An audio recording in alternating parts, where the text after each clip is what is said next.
Hey guys, Ghost here, Dave here with another Destiny 2 weapon review. Today we're going to be looking at another one of the brand new weapons from Shadowkeep, but this isn't any other weapon. This is the Raid Auto Rifle.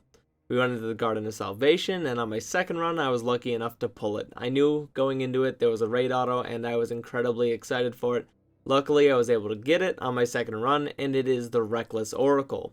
The Reckless Oracle is a Void Rapid Fire Frame 720 RPM auto rifle. 720s are one of my favorite archetypes. I think they're a lot of fun to use, and they play differently than other autos because they just put so many bullets out.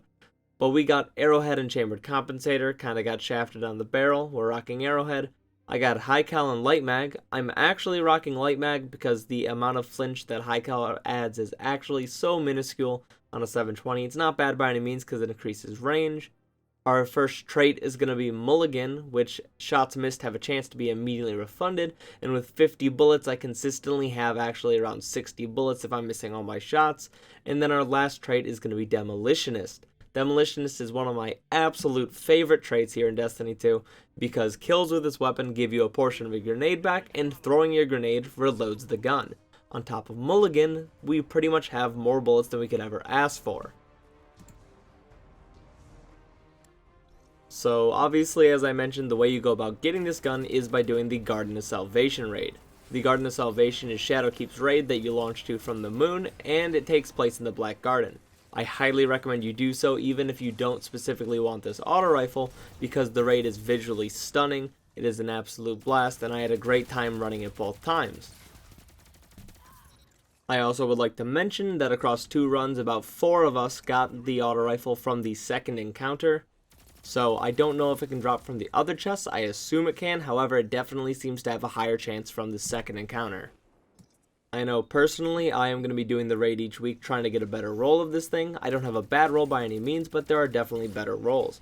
As for the better rolls, I don't know exactly what they are yet. You see, Light GG doesn't update what the raid weapons are for at least a couple more days because they are encrypted and we don't exactly know all of the things they can possibly roll for a little bit. However, I did some snooping around and did the best I could to find as many traits that this weapon can roll as possible. Obviously, it has all of the barrels, it has a lot of the major magazine options. We obviously saw at the very least it has light mag and high cal rounds. I'm sure it has armor piercing. If it has ricochet rounds, that's really good, and if not, it probably has accurized rounds. Point is, what you want on 720s is to just increase the range. 720s with a lot of range become terrifying because they have awesome time to kills, they put a lot of bullets in, and if you can put a lot of bullets in at range, you really can just flinch out anyone in a gunfight and win fights pretty easily. And when it comes to our first trait slot, I was only able to find 3 of the perks that I can roll, however all 3 of the perks happen to be really good. The 3 perks I was able to find were Outlaw, which upon getting a precision kill gives you an incredibly fast reload speed, which is really nice. We got Under Pressure, which getting to the bottom half of the magazine makes the bottom half incredibly stable. Having a base magazine size of 50, that's a minimum of 25 incredibly stable shots, which is really nice on PC and on console especially. And the third one obviously is the one we have here, which is Mulligan. Every missed shot has a chance to be refunded the magazine. It's a pretty consistent perk. On average, I always get about 10 shots back if I miss, I don't know, a third of my magazine or so, but if you get really lucky, you can get every shot back. Granted, incredibly unlikely, but it is possible, so with a magazine size this big, it's a pretty good perk. And it's going to go ahead and be the same thing for the next row of traits. The second row of traits has only 3 perks that I was able to find. However, the 3 perks that I could find were really good, and it gives me a lot of hope for this weapon overall. The first perk we're going to talk about is the one that I believe is the best, and that is of course going to be Kill Clip. Kill Clip is just a good perk. Every gun that can roll Kill Clip, if it can, you probably want it. Nobody's complaining about more damage, and Kill Clip is incredibly easy to proc. Just get a kill, reload, and you get more damage. Kill Clip is especially strong on 720s, because it lowers the already impressive time to kill quite a bit. The default time to kill is only 0.83 seconds, and with a gun that fires that fast, it's incredibly forgiving to get, and if you miss a bullet or 2, the time to kill doesn't even go that drastically up. So you get your first kill, you reload, and you're going to be doing a lot more damage, which increases your effective range, which range is generally the weakest part of 720s. Because they have such a good time to kill, they have so many bullets and they're so forgiving, the range stat is arguably pretty low most of the time. The second trait on our list is also another damage dealing perk, and it's a really good one as well. It's going to be Swashbuckler. For those of you who don't know, Swashbuckler getting a melee kill gives you 5 stacks of Swashbuckler, which is the equivalent of times 3 Rampage, just for getting a single melee kill. Titans really can abuse that and make any weapon with Swashbuckler immediately way more lethal than most weapons. Along with, if you just simply get kills with the weapon, you get 1 stack of Swashbuckler each. Each stack of Swashbuckler is less than a stack of Rampage. However, because things round up, a stack of Swashbuckler is still going to increase your bullet damage by 1 point, which can help you get kills or just negate a little bit of damage fall off. The third perk is obviously the one we got here, which is Demolitionist. As I mentioned, Demolitionist is a favorite of mine. Throwing a grenade reloads the gun, getting kills with the gun reloads the grenade. It's really nice. So with those set of perks there, obviously I'm going to recommend you try and max the range on this thing, and then you're going to go ahead and get Outlaw Kill Clip if you can. If you can't, Under Pressure Swashbuckler is awesome, and if not, either Mulligan or Under Pressure paired with Demolitionist is also really nice. I personally would have preferred Under Pressure, but as I mentioned, Mulligan lets you shoot a ton.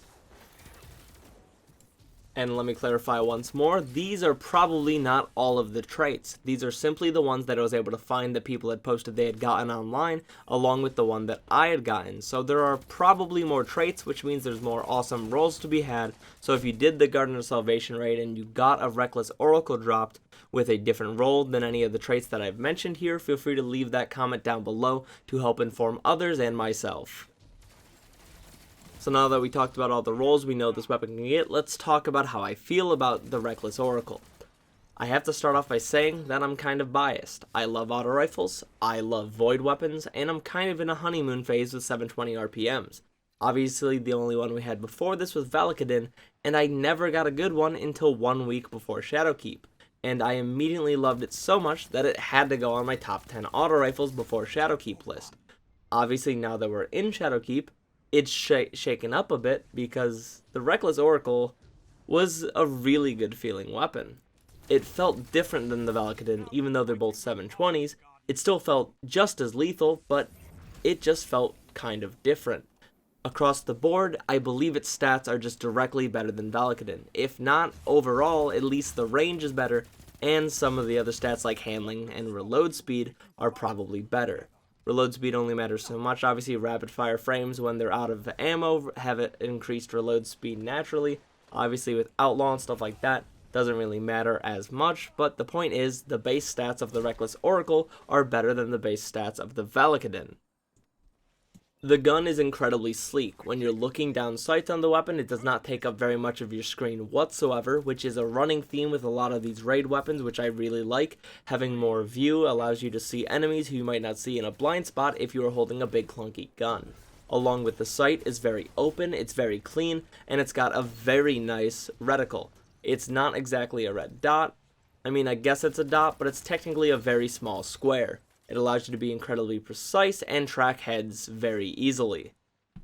And one thing I really have to give it credit for is that it has a very satisfying shot sound, but the shot sound is not very loud. That means there's a lot less audio clutter, and that means that you can hear what's going on around the map and behind you at all times. Which is something I didn't expect and actually really helped with the build that we're running here in this video. As you can see, I'm running the Nova Warp Voidwalker tree, which means I have handheld Supernova. Charging my grenade gives me a shotgun in front of me, which can kill anything and heals me for the damage it does, which is great when paired with Demolitionist. Throwing handheld Supernova fully reloads the gun, and getting kills with the gun helps me get handheld Supernova back. Having handheld Supernova means I can play as aggressive as I want, or it means I can shut down people playing aggressive against me. So if I'm firing the gun, getting my grenade back, and somebody's coming up on me, I get the kill in front of me and I hear they're about to be behind me, I can charge handheld Supernova, kill them, and that reloaded the gun. Seriously though, whether you're running a build like this or not, I highly recommend you get the Reckless Oracle. If you have people to go through the Garden of Salvation, and if not, I highly recommend you give the LFG a chance. LFG is not always as bad as you hear, so I really recommend doing this raid. As I mentioned, it's visually stunning, it's a great experience, and aside from the Reckless Oracle, I would say just about all of the raid weapons are absolutely worth getting. Especially the Reckless Oracle.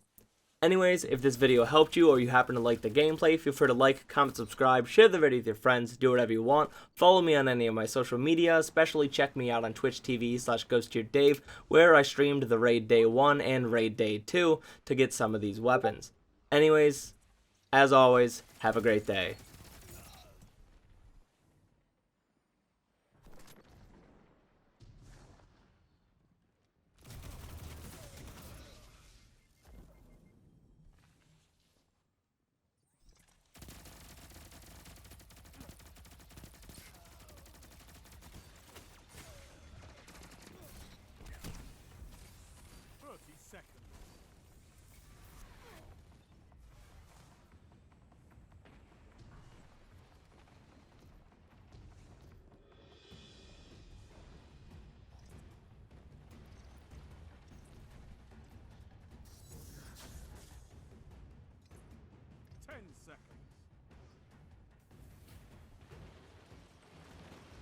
Victory is all I ask. Good.